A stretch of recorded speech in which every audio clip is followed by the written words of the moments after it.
It is good to be back here in Big Ten country.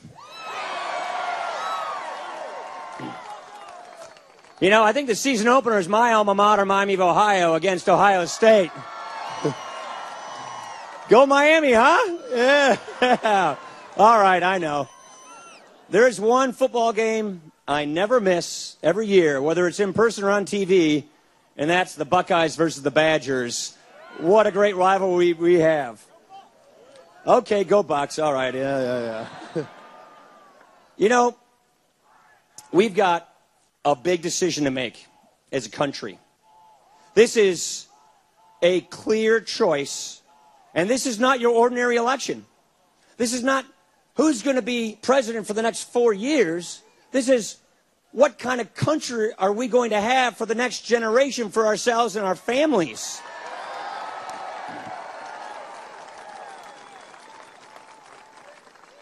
And it's a really clear choice. Do we want 4 more years of the same? No. We want a nation in debt? No. A nation in doubt? No. A nation in decline? No. That's right, we don't. We need leadership. We need somebody to get the American idea turned back on by reigniting the values that built the American idea in the first place.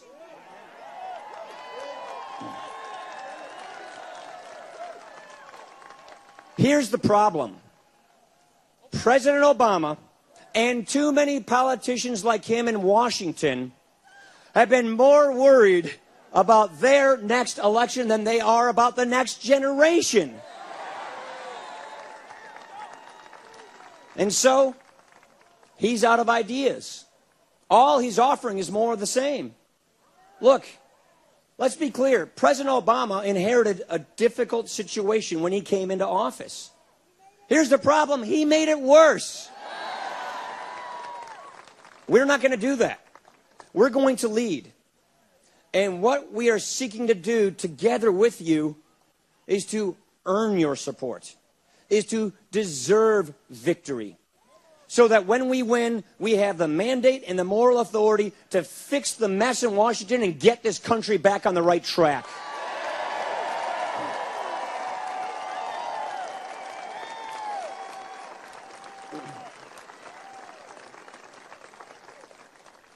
But it requires leadership. It requires people of vision and courage and principles.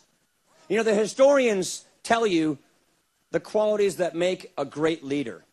A person has to have a bedrock of principles, a moral compass, a vision for the future, and the proven experience and ability to execute that vision, to put it in place. The man who has those qualities is the man who's standing next to me. His name is Mitt Romney, and he's going to be the next president of the United States.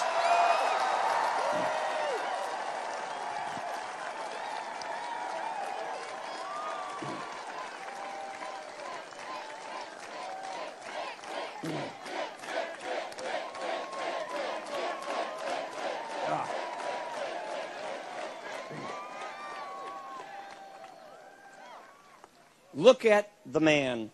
Look at the experience. This is a family man. Remember the Olympics back in the late 1990s? Remember all the reports of corruption, of wasteful spending, of bloated spending? Sounds kind of familiar today, doesn't it? This is the mess they had in Utah and Salt Lake. What did they do? They looked around the country and they said, who is a leader that can help us fix this mess and get the country and the Olympics back on the right track? It was Mitt Romney. He made us proud then, and he'll make us proud again.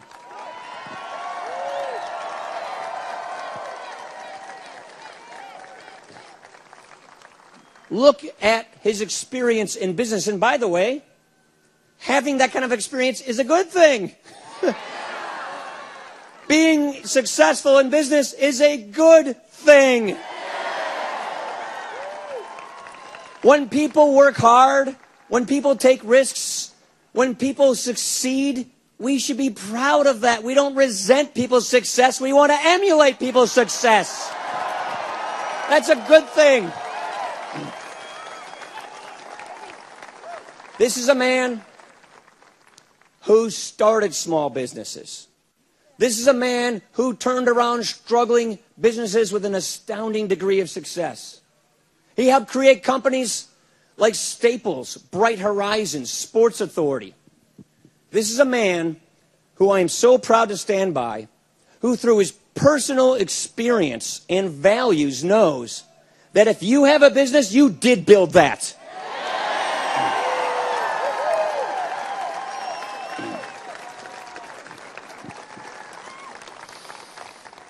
And if you want to see a clear contrast on a track record of leadership, look no further than the leadership Mitt Romney provided as governor versus the leadership, or lack thereof, that President Obama is providing. President Obama came into office promising to lower the unemployment rate. It would never get above 8% if we just passed this stimulus legislation. It's been above 8% for 42 months. The unemployment rate in Massachusetts went down under Mitt Romney's leadership.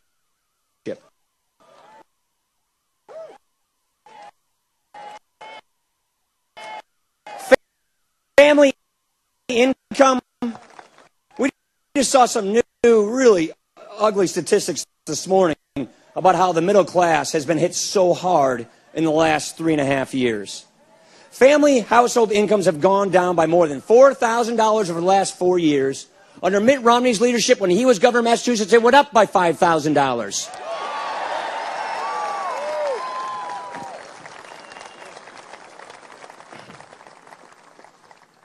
We have nearly 1 in 6 Americans today who are living in poverty today. That's the highest rate we've seen in a generation. President Obama's ideas aren't working. Remember, when he came in office, he and his party controlled it all. They passed just about everything on their agenda item, and now we're suffering the consequences as a result. Remember when President Obama came in and he said, there aren't red states, there aren't blue states, we're all the United States of America. We're not going to be, doing childish, petty things. This is the third president I have served with, and this is the most acrimonious, partisan, bitter atmosphere I have ever seen.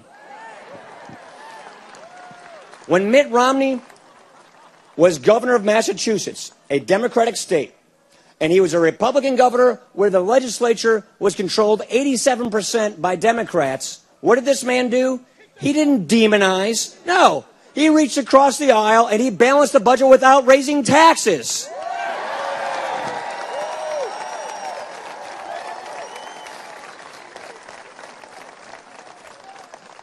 The credit rating of Massachusetts was improved, and for the first time in the history of our country, because of a lack of leadership, the credit rating of our nation was downgraded under President Obama. You see, he's run out of ideas. He can't run on this miserable record. So what's he got left? He's going to divide this country. He's going to distort our record. He's going to demagogue. He's going to try and do this to try and win an election by default. Hope and change has now become attack and blame. It's a campaign based on anger and frustration. And you know what? We're not going to fall for it, are we?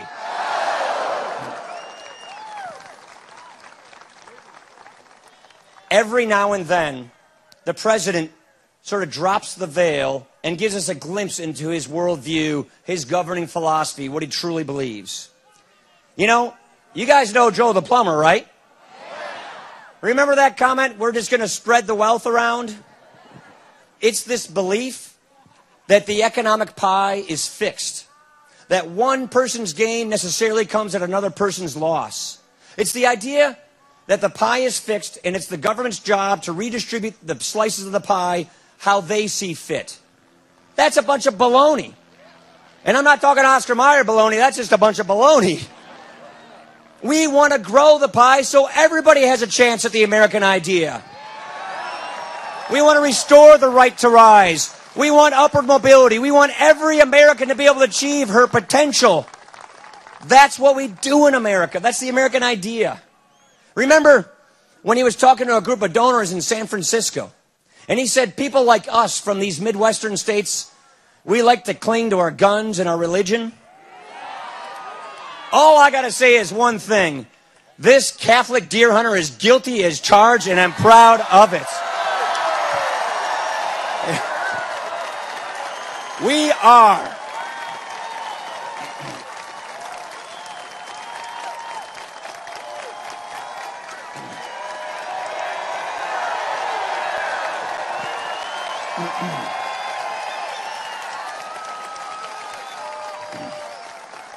And by the way, you got some big deer here in Ohio. I spent 4 years hunting deer here, and you got some good deer. Now, the last one, the doozy, the one that takes the cake, in Roanoke, Virginia, not long ago. We can all mouth it in our minds. When he said, if you have a business, you didn't build it, someone else did that. It reveals this idea that we need a government-centered society with a government-run economy. We've seen these ideas in place before. Go home, turn on your TV, and see how it's working out in Europe. If we copy European policies, we will get European results, and that's where the President Obama is taking us, and we're not going to let that happen. So here is our commitment to you. We will not duck the tough issues. We will not kick the can down the road to the next generation and have a debt crisis like Europe. We will lead. We will not blame others. We will not blame all these other people. We will take responsibility.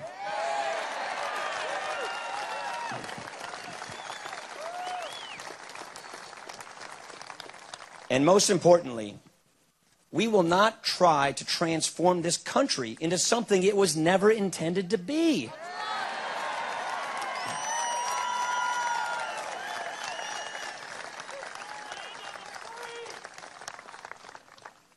Liberty, freedom, free enterprise, self-determination. Government, by consent of the governed, not the other way around. Those are the principles that built this country. And so we will not try to replace our founding principles. We will reapply our founding principles. That's how you get America growing again. That's how you create jobs. It takes leadership. You've got a courageous governor who's doing such great things. Imagine how many more jobs we can create if we fix the mess in Washington.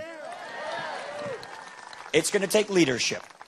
We have a plan for a stronger middle class, for a higher take-home pay, for more jobs. But it's more than just that.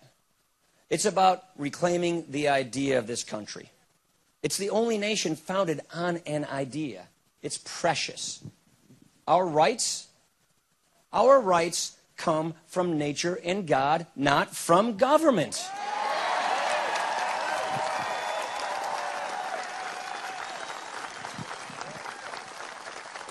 Never before have I seen such a clear choice of two futures. Never before have we seen a moment where the man and the moment meet perfectly. Mitt Romney is the exact kind of leader we need for this exact time. Ladies and gentlemen, I am so proud to be standing here with this man. I am so proud to be traveling to Buckeye State with this man. I am so proud to be saying I'm standing next to the next president of the United States, and his name is Mitt Romney.